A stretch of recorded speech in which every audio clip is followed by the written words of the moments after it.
Welcome to the It's Fighting Stupid International Headquarters for the UFC on versus recap, Hardy versus Lytle. D.D.T here with RT, co-host.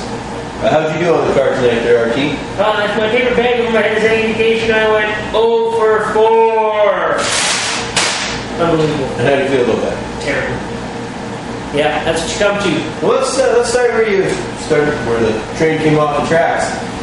First fight of the night on versus was Amir Stahl versus Dwayne Bang Ludwig.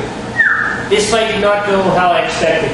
You know, Amir Stahl had looked so good with his stand-up, and though Bang Ludwig's stand-up is highly touted, I thought he was a bit shot for it. I thought he was going to be a bit undersized. I thought Amir was going to be able to take it to him and eventually beat him on the ground. That did not happen. He was outclassed on the feet. No, I also thought Ludwig was one of those fighters stuck in between weight classes. I thought he's been around forever. Guys fought Yankee Sudos way back in the day.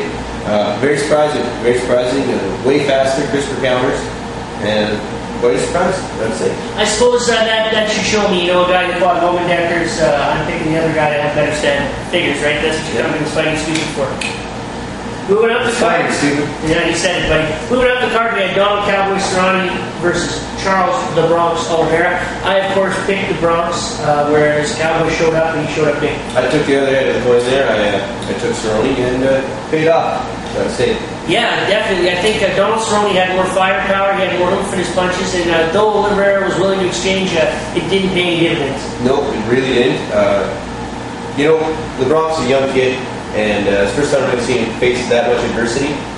Aside from the submission from Jim Miller, but that was out of the blue. Definitely. And, didn't do too well against that body punch. Well, I think this is a case maybe with Oliveira. He is highly touted, and rightfully so. But I think this is a case of them maybe putting the cart before the horse and not putting him in the kind of matchups that are going to progress him and develop him as a fighter.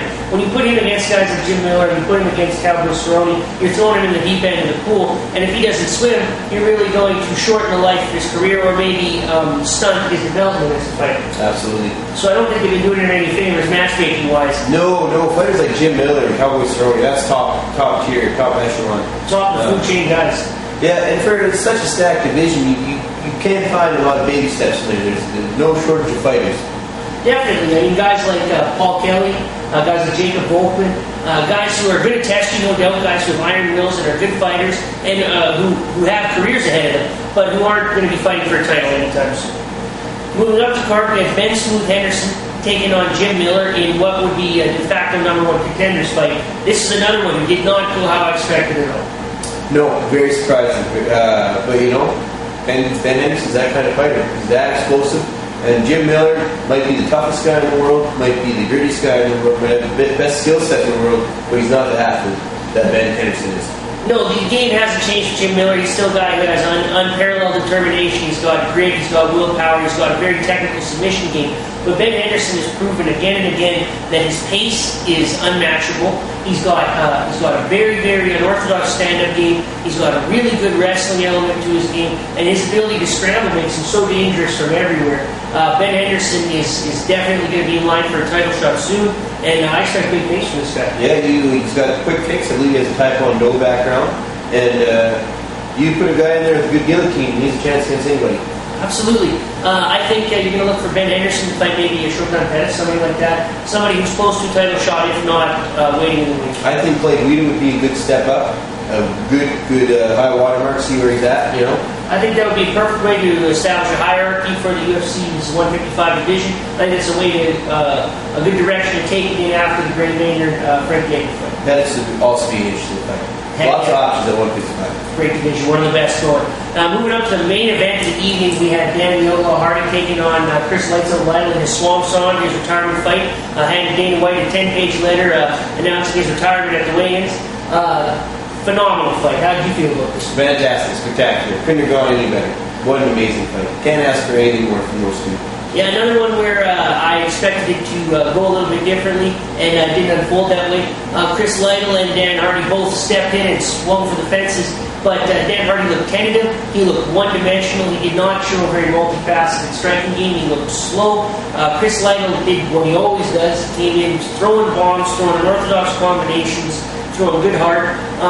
And then, like for all the talk of wanting to stand and trade, it was Dan Hardy shooting for takedowns, and they really bit him in the ass. That was something else. I thought Joe Rogan did a really good job of announcing that Lytle had drawn him into a boxing match. He stopped throwing kicks. No, one leg kick, I think, after the first round. Aside from a few knees, I think Lytle was more active with his feet. I don't know if Hardy has the best chin in the world, or Lytle just doesn't pack that much power. But, I mean, he hit him enough times that even being rocked those 2 times in the second round, I felt he pulled ahead on the card.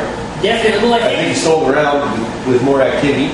Activity and volume. I think he was damaged to an accumulation of punches. He's not the kind of guy who's going to knock out with one, as I alluded to in the preview.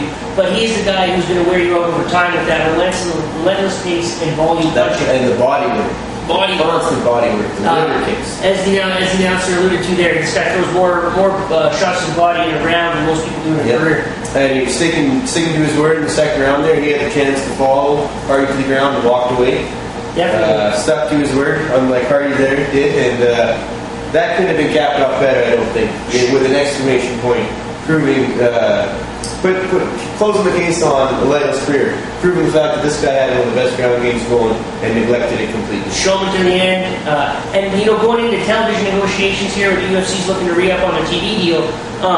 This is the kind of card that you're going to want to be putting down on television. Fantastic. Phenomenal top to bottom, an excellent example of what the UFC is when it's on TV and the stars want. Yep, it couldn't go better. Fantastic night of fights. Right on. Well, that's Big Ten 4 over here. From its Fighting Stupid International headquarters, I'm RT. This is D.D.T. Enjoy the fights.